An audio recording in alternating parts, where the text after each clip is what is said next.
In today's video, I'm going to teach you how to set up and reconcile credit card accounts in QuickBooks Online. Whether you're a newbie or simply need a refresher, I'll guide you through every step to ensure your accounting is streamlined and accurate. So grab a cup of coffee and let's get started. First things first, you'll want to sign into your QuickBooks Online account. When you land on the login page, make sure to enter your credentials accurately, and as a good practice, always verify that you're logging into the correct company file, especially if you manage multiple businesses. Once you're logged in, navigate your way to the settings. In QuickBooks Online, this typically involves looking for that little gear icon in the top right corner of your screen. This will serve as your gateway to a range of options and features, including the reconciliation process. The next step is to click on Reconcile. You might find this in the accounting or bookkeeping section depending on your QuickBooks version. Reconciliation is like balancing your checkbook. It helps ensure that all your transactions are accounted for and match your credit card statements. You'll then select your business credit card from the account drop-down menu. It's crucial that you select the right card, especially if you have multiple business credit cards linked.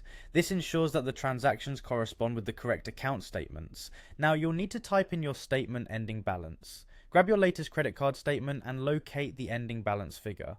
Type that number into QuickBooks, making sure it matches exactly with what's on the statement. This is a critical step, as an incorrect balance could lead to discrepancies down the line. Following that, choose the statement ending date.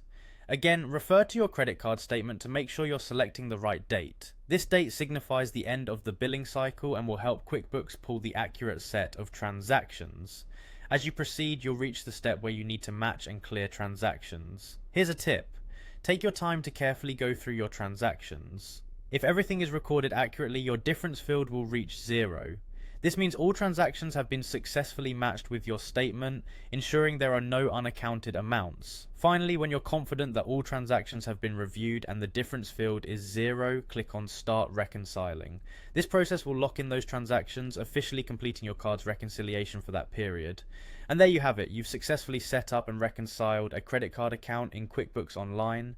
Remember, regular reconciliation helps maintain accurate financial records, assist in budgeting, and can prevent any unwanted financial surprises. Keep practicing and it will soon become a breeze. Thanks for tuning in, and I hope you found this tutorial helpful.